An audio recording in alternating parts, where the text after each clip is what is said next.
시청자 여러분께 문화 인사드립니다. 현월TV 윤목사입니다. 자, 수요 정규 컨텐츠는 진짜 간만인 것 같습니다.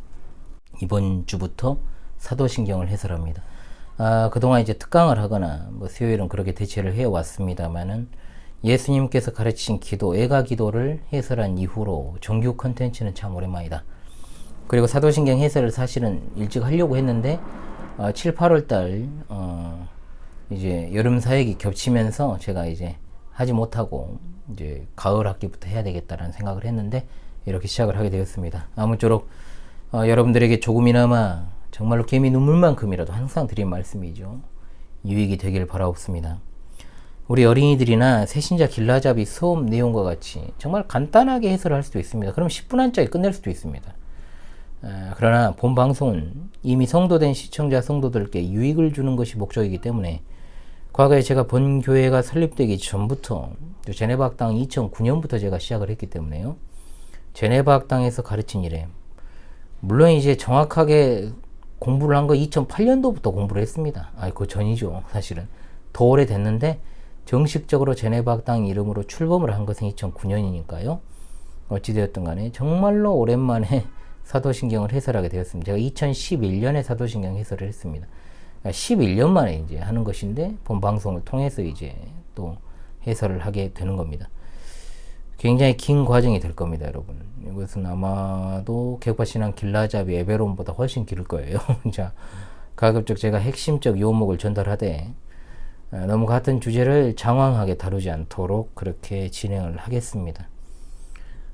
제가 어제도 말씀드렸습니다만 화요일에 제네바 학당을 무엇을 할까 고민하다 원래는 교회 역사를 다루려고 했는데 아무래도 에베론이 순서상 맞을 것 같아서 에베론 수업을 진행을 했습니다. 자, 에베시에 정말로 중요한 것이 신앙 고백 아닙니까?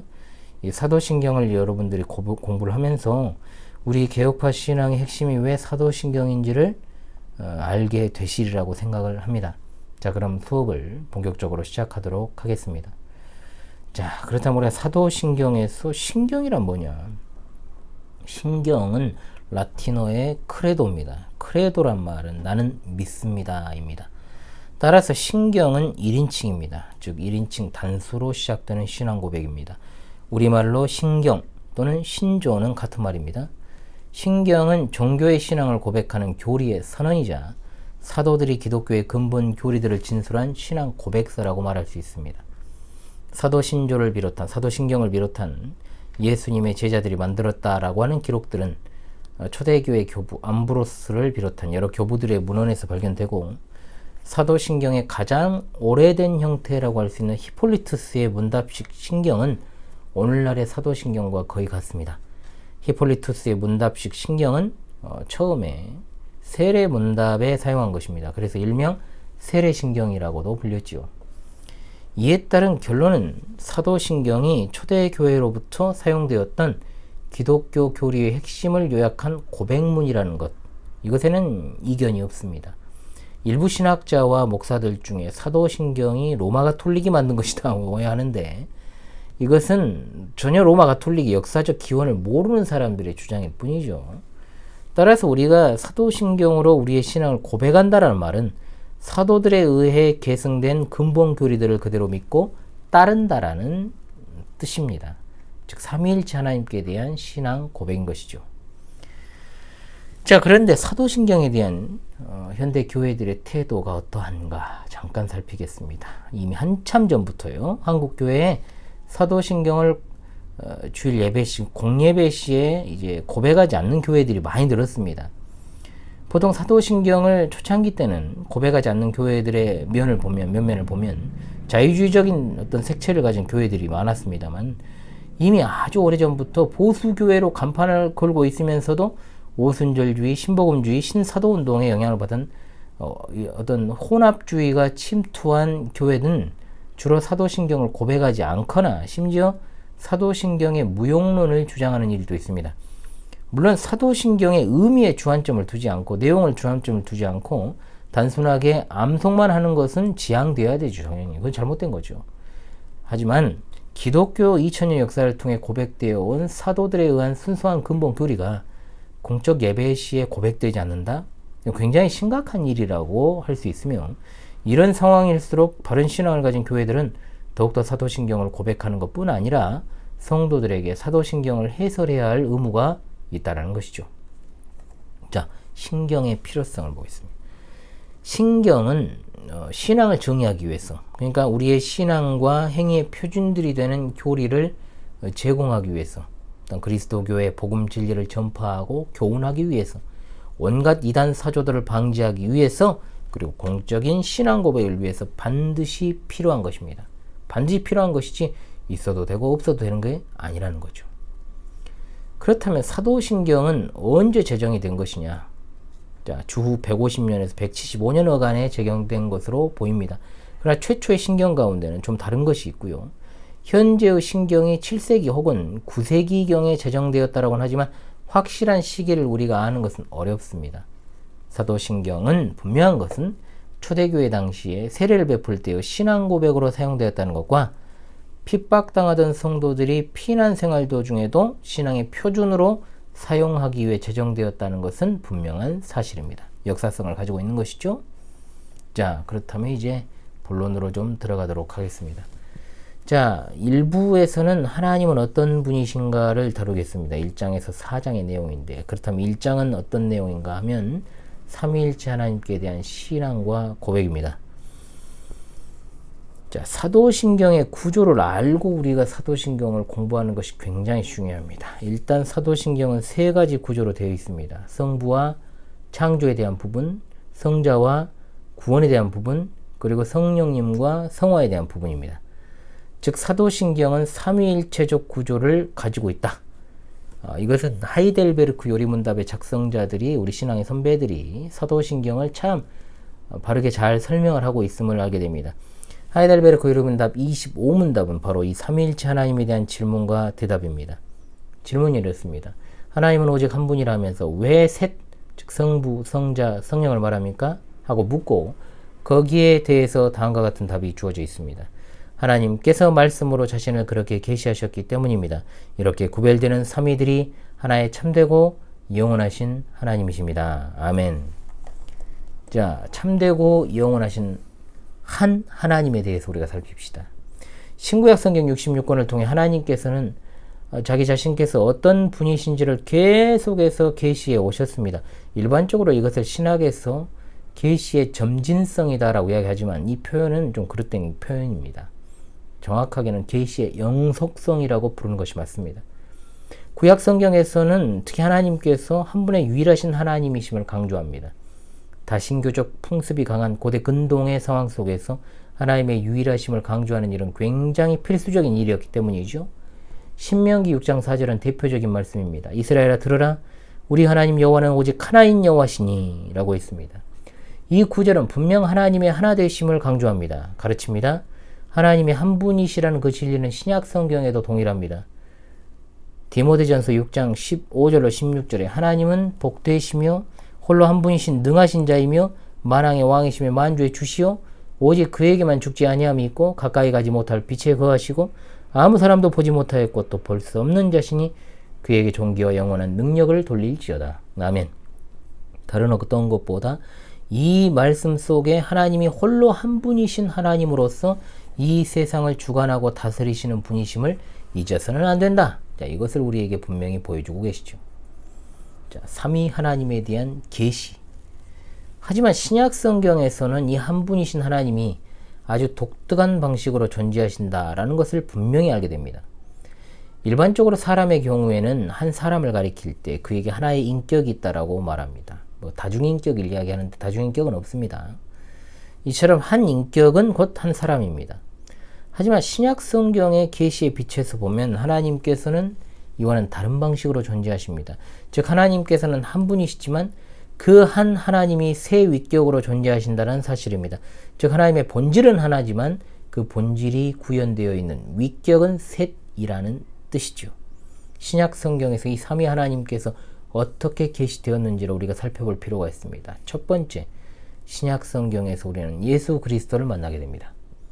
그분의 생애와 가르치심을 신약 성경을 통해 자세히 보면 예수님께서는 자신이 아버지라고 부르신 하나님께 기도를 하고 그리고 또한 자신과 아버지를 동일시하고 또 구별하시면서도 동일시하고 계신다는 거죠. 때로는 하나님만이 하실 수 있는 사죄의 선언도 하십니다. 또한 자신이 죄를 사하는 권세가 있는 분이심을 드러내시죠. 즉 그분은 아버지와 같은 하나님이시고 또한 아버지와는 분명히 구별되시는 분이시다라는 사실을 알게 됩니다. 인간의 이성으로는 이것이 온전하게 이해되지 않지만 이는 분명한 사실로 우리 앞에 놓여 있음을 기억해야 됩니다. 예수님께서 지상 사역을 마치실 즈음 그분은 보혜사 곧 아버지께서 내 이름으로 보내실 성령 그가 너에게 모든 것을 가르치시고 내가 너에게 말한 모든 것을 생각나게 하시리라. 요한복음 14장 26절 말씀. 아멘. 과연 이 말씀이 성취가 되었습니다. 예수님께서 승천하신 후에 성령께서 오셔서 교회를 인도하며 또한 그렇게 다스려가기 시작하셨습니다. 교회 가운데서 가르치시고 인도하시며 지도해 가시는 성령님께서도 하나님이시다 이 말입니다. 이처럼 하나님께서 자신의 어떤 독특한 존재를 계시하시자 사람들이 어려운 문제 앞에 서게 되었죠. 이전부터 우리가 섬겨왔던 또한 예수님께서 아버지라 부르신 그분과 자신을 그분의 독특한 아들로 드러내신 예수 그리스도 그리고 아버지께서 이 아들의 이름으로 보내신 성령님의 관계는 어떤 것인가? 삼위 하나님의 각 윗계에 관한 이해가 어떠한가가 우리가 살펴볼 문제가 되는 것이죠. 이 부분은 제가 신론에서 정확하게 다루었기 때문에 그 부분을 좀 참고하시면 좋을 것 같고요. 삼위일체만 제가 따로 떼어서 또 특강을 나중에 하려고 합니다. 그 부분에서 제대로 공부하시면 좋을 것 같습니다. 먼저 우리가 올바른 것을 알기 위해서는 그릇된 주장에 대해서 먼저 살피는 것이 필요합니다.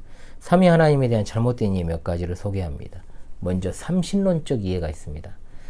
교회가 이 어려운 문제에 봉착을 했을 때 두 가지의 잘못된 오류가 발생을 합니다. 그중 가장 첫 번째가 하나님을 세 하나님으로 생각하는 문제입니다. 자, 분명한 것은 하나님이 홀로 한 분이시라는 이 증거와 명백하게 이것은 상충이 되죠. 그러므로 삼신론 자체는 있을 수 없는 견해입니다. 왜냐하면 삼위 하나님을 분리시켜버리기 때문이죠.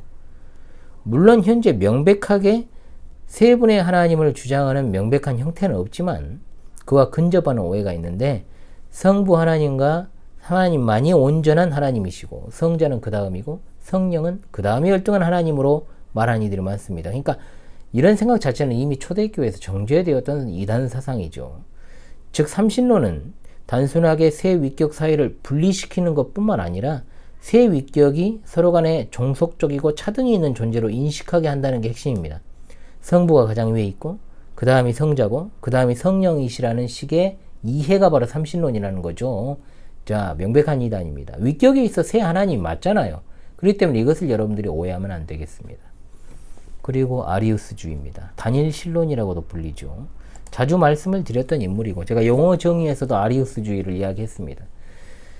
그는 말하기를 성자는 영혼에서 창조된 피조물이라는 주장을 펼칩니다. 자, 그래서 단일신론이라 그래요. 시간 가운데서 항상 성부, 성자, 성령이 있었지만 영혼의 세계에서는 성자가 있지 않던 때가 있었다. 그러면서 삼위 하나님의 차등을 두죠.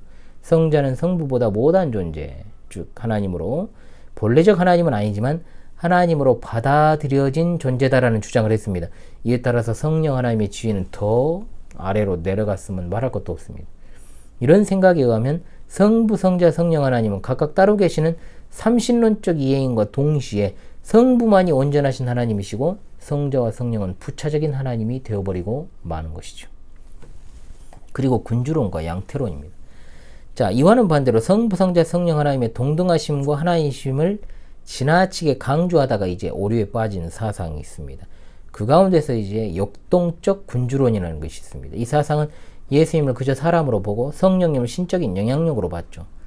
또한 양태론이라고 하는 이단은 성부, 성자, 성령이란 한 하나님께서 각기 다른 시기에 자기를 드러낸 세 가지 양태에 불과하다라는 이른바 1인 3역의 하나님을 주장했습니다. 그러므로 성부가 성자이고 또한 그분이 성령이신데 그것은 각기 다른 시기에 다른 형태를 가지고 자신을 드러내시고 계시하신 수단이라는 주장입니다. 그렇게 되면 결국 성자의 고난이 성부의 순환이 되고 결국 하나님은 삼위가 아닌 한 위격일 뿐이라는 견해입니다. 이것이 이제 국내에서는 성부 고난설이라는 이름으로 유명한 몇몇 목사들에 의해서 퍼져 있습니다. 이 양태론은 오늘날에도 굉장히 폭넓게 퍼져있는 이단 사상이며 많은 사람들이 양태론적으로 삼위를 이해하고 있습니다. 그러나 이런 이해들은 성경에 계시하는 성부와 성자 그리고 성령의 뚜렷한 계시를 설명하지 못합니다. 또한 삼위 하나님께서 동시에 나타나신 사건들에 대해서는 전혀 설명이 불가능하죠. 이런 이해는 성경을 제대로 이해하지 못한 몰지각입니다. 과거 교회에서 폭넓게 퍼져있던 삼위일체 하나님에 대한 바르지 않은 사상들은 오늘날 현대 교회 내에서도 매우 비슷하게 퍼져 있다는 겁니다. 성부에 비해서 성자와 성령 하나님을 무시하는 경향이 있을 수 있으며 일단 성령님을 향해서 명령조로 말하는 풍토, 인격적인 하나님으로서의 성령님을 드러내지 않는 언사, 행동, 즉 이것 모든 것들이 삼위일체의 신관이 그릇되게 형성되어 있기 때문에 그렇습니다. 또한 성부, 성자, 성령 하나님을 쉽게 설명한답시고 어떤 한 존재가 가지는 세 가지 양태와 관련해서 설명을 하는 것들 있잖아요. 예를 들어서 물이 수증기, 물, 얼음의 형태로 될 수 있다거나 한 존재와 관련해 가지고 아버지, 남편, 회사원 이렇게 설명하는 것은 양태론적 이단의 견해이기 때문에 주의하지 않으면 안 됩니다. 자, 그렇다면 우리는 바른 이해를 하며 마무리하죠. 삼위일체 하나님을 어떻게 이해해야 될까요? 오직 한 하나님이 계시는데 그는 이 세상의 그 어떤 것과도 비교가 되지 않으시는 아주 독특한 존재 방식을 가지심으로 그 한 하나님이 성부, 성자, 성령 삼위로 존재하신다는 이해를 가져야 되는 겁니다. 성부, 성자, 성령께서는 그 존재와 영광과 권세에 있어서 동등하신 하나님이시며 동일한 본질을 가지고 계시므로 한 하나님으로 존재를 하시는 겁니다. 즉 그러므로 각 위격 간에 차등이 없습니다. 하지만 하나님께서 자신을 계시하실 때 아버지, 아들 등의 용어를 가지고 사용하시고 계시하셨기 때문에 우리는 하나님께서 계시하여 주신 대로 나타나신 대로 성부 하나님, 성자 하나님, 성령 하나님이라고 용어를 쓰는 것이며 또 이 용어에 의한 관계적 측면의 근거에서 성부 하나님께서 성자 하나님을 낳으시고 성자 하나님은 성부 하나님에 의해 낳으셨으며 성령 하나님은 성부와 성자 하나님으로부터 나오신다라고 표현하면서 이해를 해야 되는 것입니다. 하나님께서는 이렇게 자신이 삼위일체적 존재이심을 그의 역사적 경륜과 계시 가운데서 드러내셨기 때문에 우리는 그것에 근거해서 하나님을 삼위일체적 존재로 인정을 하고 삼위일체 신앙으로 하나님을 마땅히 섬겨나가야 됩니다. 이것이 바로 그리스도교 신앙의 핵심이자 사도신경이 말하는 삼위일체적 신앙 고백입니다. 그 이상의 상상은 절대로 우리에게 필요하지 않습니다. 자, 이번 시간에는 사도신경에 있어서의 신경의 의미 그리고 삼위일체의 구조로 이루어진 사도신경의 서론을 공부했습니다. 다음 시간부터는 성부 하나님에 대한 고백으로부터 시작되는 사도신경을 본격적으로 해설하도록 하겠습니다. 복습에 충실해 주시고요. 뭐든지 여러분 기본이 중요한 것입니다. 내일 예수님께서 오시더라도 저는 오늘 사도신경을 가르치겠습니다. 샬롬 마라나타, 우리 주님 곧 오십니다. 감사합니다.